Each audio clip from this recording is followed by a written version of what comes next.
अगर आप रेलवे परीक्षाओं की तैयारी कर रहे हैं और चाहते हैं कि आपका सिलेक्शन पक्का हो तो आप बिल्कुल सही जगह पर हैं। इस वीडियो में हम आपके लिए लेकर आए हैं विश्व भूगोल के महत्वपूर्ण टॉपिक नदियां, पर्वत और पठार के सबसे इम्पोर्टेंट एमसीक्यू जो बार बार रेलवे एग्जाम में पूछे जाते हैं। तो वीडियो को ध्यान से देखें, हर सवाल को सॉल्व करें और अपनी प्रिपरेशन को एक लेवल ऊपर ले जाएं। चलिए शुरू करते हैं। आज का पहला सवाल है, विश्व का सबसे ऊंचा पर्वत शिखर कहाँ स्थित है? भारत, चीन, नेपाल, भूटान। सही उत्तर हो जाएगा ऑप्शन सी, नेपाल। विश्व का सबसे ऊंचा पर्वत शिखर माउंट एवरेस्ट है, जिसकी ऊंचाई लगभग 8,848.86 मीटर है। यह नेपाल और चीन की सीमा पर स्थित है, लेकिन सामान्यतः इसे नेपाल में स्थित माना जाता है। अगला सवाल है, अफ्रीका का सबसे ऊंचा पर्वत किलिमंजारो किस देश में स्थित है? Kenya, Tanzania, Ethiopia, Sudan. सही उत्तर हो जाएगा option B, Tanzania. Mount Kilimanjaro Africa का सबसे ऊंचा पर्वत, जिसकी ऊंचाई 5,895 मीटर है और यह पूर्वी अफ्रीका के तंजानिया देश में स्थित ज्वालामुखी पर्वत है। अगला सवाल है, रॉकीज, एंडीज, एटलस और हिमालय किस प्रकार के पर्वत हैं? अवरोधी पर्वत, ज्वालामुखी पर्वत, वलित पर्वत, अवशिष्ट पर्वत। सही उत्तर हो जाएगा ऑप्शन सी, वलित पर्वत। ये सभी पर्वत प्लेट विवर्तनिकी की प्रक्रिया से बने युवा वलित पर्वत हैं, जो पृथ्वी की प्लेटों के टकराने से बने हैं। अगला सवाल है, हिमालयी क्षेत्रों में चट्टानें मुख्यतः किस प्रकार की हैं? आग्नेय, अवसादी, कायांतरित, डाइक। सही उत्तर हो जाएगा ऑप्शन बी, अवसादी। हिमालय युवा वलित पर्वत है और यह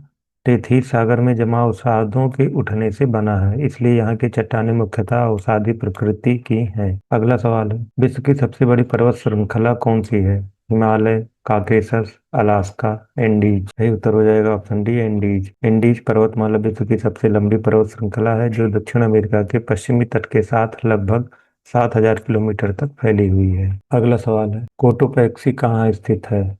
जापान, दक्षिण अफ्रीका, इक्वाडोर, कनाडा। सही उत्तर हो जाएगा ऑप्शन सी, इक्वाडोर। कोटोपैक्सी विश्व के सबसे ऊंचे सक्रिय ज्वालामुखियों में से एक है, जो दक्षिण अमेरिका के इक्वाडोर देश में एंडीज पर्वतमाला में स्थित है। तिब्बती लोग किसे चोमोलुंगमा अथवा देवी माता कहते हैं? Nanda Devi, mount Everest, Kanchenjunga, Vaishno Devi. सही उत्तर हो जाएगा ऑप्शन बी, माउंट एवरेस्ट। तिब्बती भाषा में माउंट एवरेस्ट को चोमोलुंगमा कहा जाता है, जिसका अर्थ है विश्व की माता देवी। अगला सवाल है, इसे 7 पर्वतों का नगर कहा जाता है? लंदन, रोम, वाशिंगटन, सैन फ्रांसिस्को। सही उत्तर हो जाएगा ऑप्शन बी, रोम। इटली की राजधानी रोम 7 पहाड़ियों पर बसी हुई है, इसलिए इसे सिटी ऑफ 7 हिल्स कहा जाता है। अगला सवाल है, पहाड़ों की ऊंचाई से बर्फ के पिघलने से बने विशाल बर्फपिंड को क्या कहते हैं? आइसबर्ग, ग्लेशियर, हिमपात, हिमांक। सही उत्तर हो जाएगा ऑप्शन बी, ग्लेशियर। ग्लेशियर ऊंचे पर्वतीय क्षेत्रों में जमी बर्फ के धीरे धीरे बहने से बनने वाली बर्फ की नदी होती है। अगला सवाल है, बाल्टोरो ग्लेशियर कहाँ स्थित है? हिमाचल प्रदेश, तमिलनाडु, उत्तराखंड, बाल्टिस्तान। सही उत्तर हो जाएगा ऑप्शन डी, बाल्टिस्तान।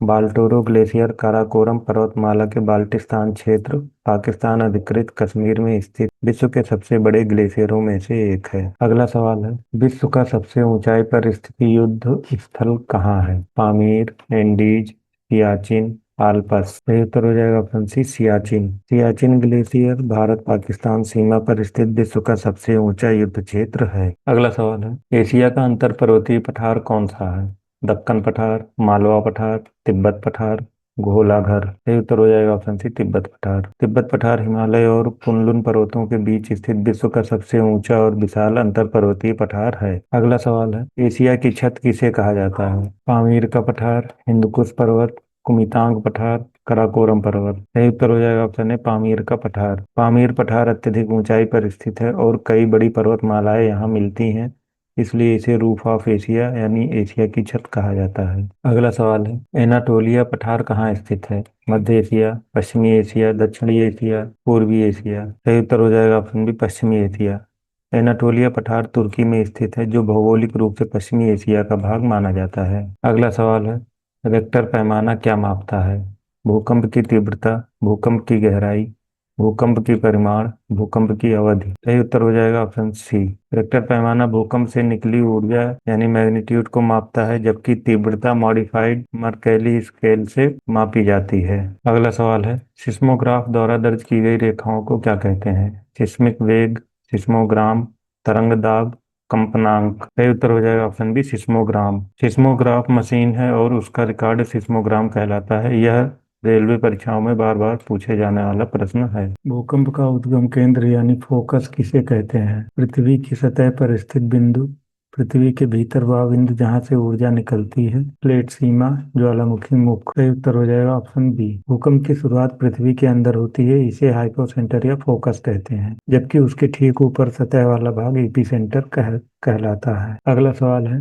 अधिकेंद्र यानी एपीसेंटर की सही परिभाषा क्या है? भूकंप की सबसे अधिक क्षति वाला क्षेत्र, प्लेट सीमा, उद्गम केंद्र के ठीक ऊपर पृथ्वी की सतह का बिंदु, ज्वालामुखी क्षेत्र। सही उत्तर हो जाएगा ऑप्शन सी।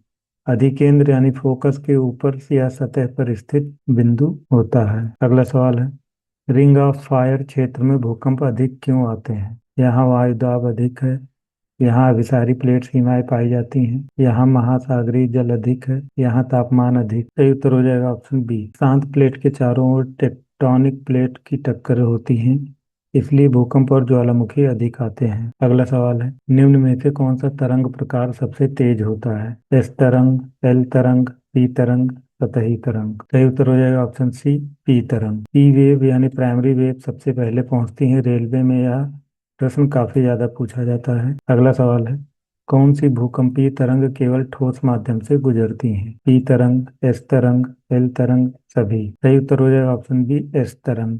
एस वेब तरल माध्यम से नहीं गुजरती, इसी से पृथ्वी का बाहरी कोर तरल माना गया है। अगला सवाल है, विश्व में सबसे अधिक ज्वालामुखी किस महासागर के किनारे हैं? हिंद महासागर, अटलांटिक महासागर, आर्कटिक महासागर, प्रशांत महासागर। सही उत्तर हो जाएगा ऑप्शन डी। लगभग 75% सक्रिय ज्वालामुखी पैसिफिक रिंग ऑफ फायर यानी प्रशांत महासागर में स्थित है। अगला सवाल है, रिफ्ट घाटी किस क्रिया का परिणाम है? संपीड़न, प्रसारण या तनाव, अपरदन, निक्षेपण। सही उत्तर हो जाएगा ऑप्शन बी। जब प्लेटें अलग होती हैं तब एक भ्रंश बनता है और रिफ्ट घाटी बनती है, जैसे पूर्वी अफ्रीकी रिफ्ट। अगला सवाल है, भूकंप विज्ञान के जनक किसे कहा जाता है? न्यूटन, डार्विन, जॉन मिल्ने, वेगनर। सही उत्तर हो जाएगा ऑप्शन सी जॉन मिल्ने। जॉन मिल्ने ने आधुनिक सिस्मोग्राफ विकसित किया, इसलिए उन्हें फादर ऑफ सिस्मोलॉजी कहा जाता है। अगला सवाल है, विश्व की सबसे लंबी नदी कौन सी है? अमेजन, गंगा, नील, मिसिसिपी। सही उत्तर हो जाएगा ऑप्शन सी नील। सामान्य परीक्षाओं में 6,650 किलोमीटर लंबी नील नदी को विश्व की सबसे लंबी नदी माना जाता है। अगला सवाल है, विश्व की सबसे चौड़ी नदी कौन सी है? मैकॉन्ग, अमेजन, नील, इनमें से कोई नहीं। सही उत्तर हो जाएगा ऑप्शन बी अमेजन। अमेजन नदी वर्षा ऋतु में अत्यधिक चौड़ी हो जाती है, कई स्थानों पर यह 40 से 50 किलोमीटर तक चौड़ी है। अगला सवाल है, यूफ्रेट्स और टिग्रिस नदियां किस देश में बहती हैं? Iran, Jordan, Iraq, Kuwait. सही उत्तर हो जाएगा ऑप्शन सी इराक। मेसोपोटामिया सभ्यता इन दोनों नदियों के बीच विकसित हुई थी, जो इराक में स्थित है। अगला सवाल है, निम्न में से कौन सा शहर नील नदी के किनारे बसा है? Kinshasa, Khartoum, Nairobi, अदीस अबाबा। सही उत्तर हो जाएगा ऑप्शन बी खार्तूम। सही उत्तर हो जाएगा ऑप्शन बी खार्तूम। सूडान स्थित खार्तूम शहर नील और ब्लू नील के संगम पर स्थित है। अगला सवाल है, वियना किस नदी के किनारे बसा है? Danube, Tigris, Thames, Hudson. सही उत्तर हो जाएगा ऑप्शन ए डेन्यूब। ऑस्ट्रिया की राजधानी वियना डेन्यूब नदी के तट पर स्थित है। अगला सवाल है, रोम किस नदी के किनारे स्थित है? विस्टुला, राइन, टाइबर, डेन्यूब। सही उत्तर हो जाएगा ऑप्शन सी टाइबर। इटली का रोम शहर टाइबर नदी के किनारे बसा है। अगला सवाल है, पेरिस किस नदी के किनारे स्थित है? सीन, थेम्स, सेंट लॉरेंस, राइन। सही उत्तर हो जाएगा ऑप्शन है सीन। फ्रांस की राजधानी पेरिस सीन नदी के तट पर स्थित है। अगला सवाल है, किस नदी को चीन का शोक कहा जाता है? यांगत्से, हुआंगहो यानी पीली नदी, मेकॉन्ग, अमूर। सही उत्तर हो जाएगा ऑप्शन बी हुआंगहो। बार बार बाढ़ आने के कारण इसे चाइनाज सारो कहा जाता है। अगला सवाल है, हडसन नदी के किनारे कौन सा शहर बसा है? New York, London, Paris, Washington. सही उत्तर हो जाएगा ऑप्शन ए न्यूयॉर्क। हडसन नदी न्यूयॉर्क शहर से होकर गुजरती है। अगला सवाल है, एशिया की सबसे लंबी नदी कौन सी है? यांगत्से, मेकांग, गंगा, ओब। सही उत्तर हो जाएगा ऑप्शन है यांगत्से। यांगत्से एशिया की सबसे लंबी नदी है। अगला सवाल है, मेकांग नदी किस देश में नहीं बहती? कंबोडिया, इंडोनेशिया, थाईलैंड, चीन। सही उत्तर हो जाएगा ऑप्शन बी इंडोनेशिया। मेकांग नदी चीन, म्यांमार, लाओस, थाईलैंड, कंबोडिया और वियतनाम में बहती है। अगला सवाल है, विश्व का सबसे ऊंचा जलप्रपात कौन सा है? एंजल जलप्रपात, नियाग्रा, विक्टोरिया, इगुआसू। सही उत्तर हो जाएगा ऑप्शन है एंजल। वेनेजुएला में स्थित एंजल फॉल जो कि 979 मीटर ऊंचा है, विश्व का सबसे ऊंचा जलप्रपात है। अगला सवाल है, नियाग्रा जलप्रपात किन देशों की सीमा पर स्थित है? America, Mexico, America, Canada, Brazil, Argentina, France, Germany. सही उत्तर हो जाएगा ऑप्शन बी, अमेरिका, कनाडा। अगला सवाल है, जो यह घेरसोप्पा जलप्रपात किस नदी पर बनता है? सारावती नदी, गोदावरी नदी, नर्मदा, कृष्णा। सही उत्तर हो जाएगा ऑप्शन ए, सारावती नदी। अगला सवाल है, संसार का सबसे ऊंचा बांध कौन सा है? जिंगपिंग प्रथम बांध, चाइना, भाखड़ा नांगल, टिहरी बांध, पुअर बांध। सही उत्तर हो जाएगा ऑप्शन ए, जिनपिंग। अगला सवाल है, करीबा बांध किस नदी पर स्थित है? नील, कांगो, जाम्बेजी, नाइजर। सही उत्तर हो जाएगा ऑप्शन सी, जाम्बेजी। अगला सवाल है, नील नदी की देन किस देश को कहा जाता है? मिस्र, सूडान, इथियोपिया, लीबिया। सही उत्तर हो जाएगा ऑप्शन है मिस्र। मिस्र की पूरी सभ्यता नील नदी पर निर्भर रही है, इसलिए इसे गिफ्ट ऑफ नील कहा जाता है। तो दोस्तों, आज के रेलवे एग्जाम एमसीक्यू यहीं खत्म होते हैं। उम्मीद है आपको यह वीडियो आपकी तैयारी में जरूर मदद करेगा। अगर आपको वीडियो अच्छा लगा तो लाइक, शेयर और सब्सक्राइब जरूर करें, ताकि आने वाले और भी इम्पोर्टेंट एमसीक्यू और एग्जाम अपडेट्स आप तक सबसे पहले पहुंचे। मिलते हैं अगले वीडियो में नए सवालों और नई जानकारी के साथ। तब तक के लिए पढ़ते रहिए, आगे बढ़ते रहिए। धन्यवाद। जय हिंद।